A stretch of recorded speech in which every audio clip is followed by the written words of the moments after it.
Le damos una cariñosa bienvenida, amables oyentes, a este su programa Diálogo Bíblico. Muy bienvenidos y bienvenido, Pastor Juan Millanao. Muchas gracias, Raúl.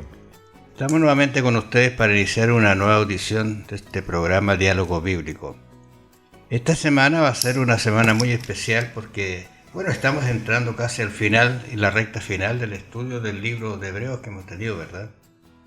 Y lo que vamos a ver esta semana está relacionado con un tema: Jesús, autor y consumador de la fe. ¿Qué te parece, Juan Millanao? Es un clímax y que está esbozado por el apóstol Pablo aquí en Hebreos 12:2, donde dice: puestos los ojos en Jesús, el autor y consumador de la fe, el cual por el gozo puesto delante de él sufrió la cruz, menospreciando el oprobio, y se sentó a la diestra del trono de Dios. ¿No?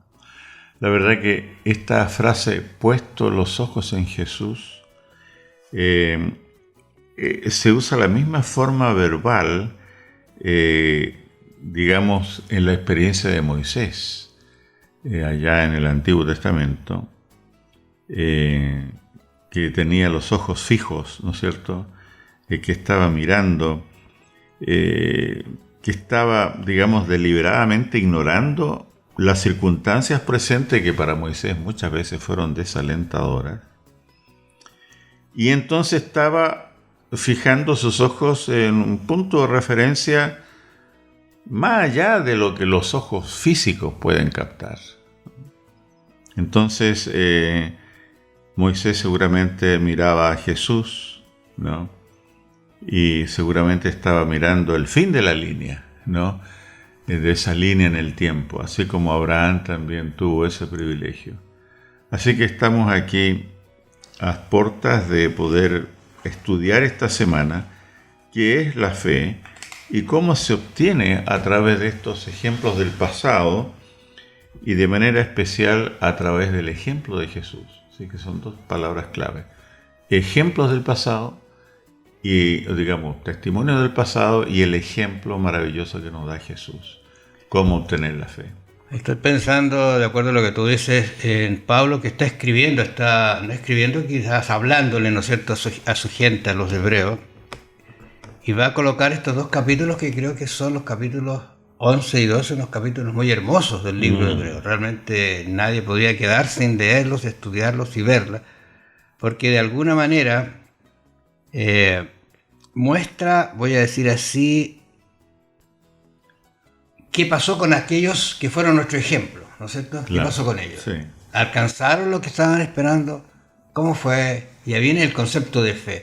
Había un relato de un señor que escribe acerca de esto, y dice que su hijo una vez le dijo a su padre: Padre, Dios no me escucha. ¿Qué había pasado? Dice él. Había fallecido lamentablemente un hermano de él, y él le había pedido encarecidamente a Dios que él lo sanara, y en sus brazos el niñito vio a su hermano morir. Y luego le dice: ¿y sabes, señor padre? Le dice: mi padre, creo que Jesús no va a volver. O sea, perdió la fe, aunque siguió estudiando. Fíjate, interesante, dice, perdió la fe. Bueno, de esas cosas vamos a ver cómo vivir por fe.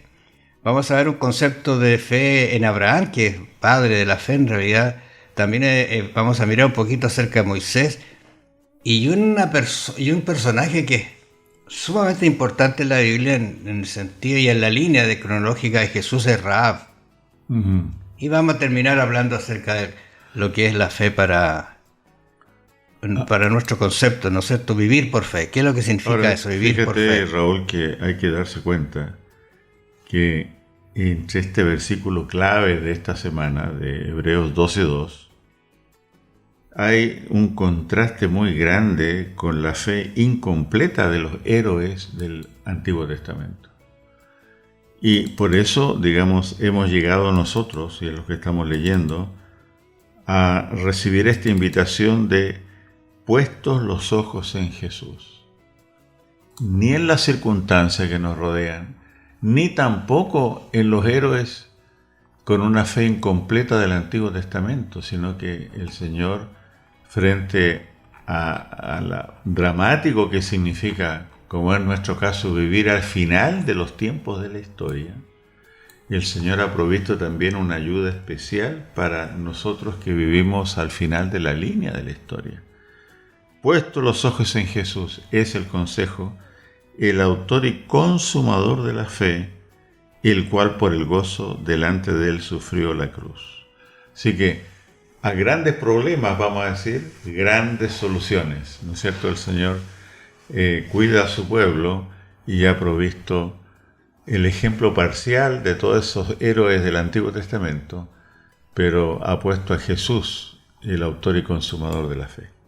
Claro, fíjate, hay un texto acá que es interesante, o el estudio dice, el justo por la fe vivirá. Fíjate, lo había leído muchas veces esto, el justo vivirá por fe, pero aquí en el contexto de lo que estamos hablando y estudiando, esta gente vivió por fe.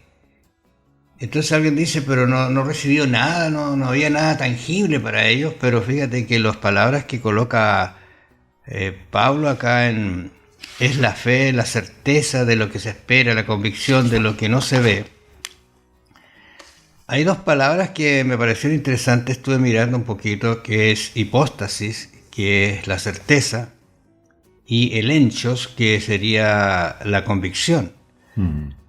Y tienen un entendimiento en razón a la época en que se escriben estas palabras, ¿no es cierto? Y eso sería bueno echarle una miradita. Fíjate que aquí en Hebreos 10:35, al párrafo que tú te estás refiriendo, dice: no perdáis, le dice Pablo a los hebreos. Recuerda que los hebreos están pasando por problemas, persecuciones, tribulaciones, y su fe está tambaleando. Les dice él: no perdáis pues vuestra confianza, que tiene grande galardón, gran recompensa. La Biblia habla de recompensa, habla de galardón, habla de premio, pero este puede ser perdido, no es algo automático, y se requiere lo siguiente para acceder al galardón. Dice: porque os es necesaria la paciencia, que es lo mismo que perseverancia en la Biblia, paciencia o perseverancia, para que así, habiendo hecho la voluntad de Dios, obtengáis la promesa. Sí, entonces, este es un término clave esta semana. Entender es clave. La promesa que se acepta por fe. No la vemos, pero la aceptamos, esa promesa. Entonces, aquí está claramente otra vez la idea de que gente que vive en la frontera de los tiempos, es necesario que puedan vivir por fe en las promesas. Ahora, Habacuc, el profeta que tú citaste, le reclamó a Dios por qué toleraba a los traicioneros y que oprimían al pueblo de Dios. Y Dios le dice: ten paciencia, hay un tiempo cuando mis promesas se cumplirán. Así que no es solamente lo que Dios promete, sino el tiempo en el cual Dios promete. Y Dios nunca anda apurado porque está atrasado, o lo contrario, ¿no es cierto? Dios actúa de acuerdo con su divina sabiduría en el tiempo necesario, pero digamos, Habacuc nos plantea una cosa muy concreta. Había gente que estaba obrando el mal en contra del pueblo de Dios, así como le pasaba a los hebreos. Por eso que Pablo cita la experiencia de Habacuc y sus contemporáneos, para decirle que es menester, ¿no es cierto?, esperar el tiempo señalado para el cumplimiento de la promesa del Señor, y que tendrían entonces que esperar un poquito. Bueno, amables oyentes, gracias por su atención. Vamos a regresar mañana, mucho tenemos que hablar, así que los invitamos a estas audiciones. Bendiciones.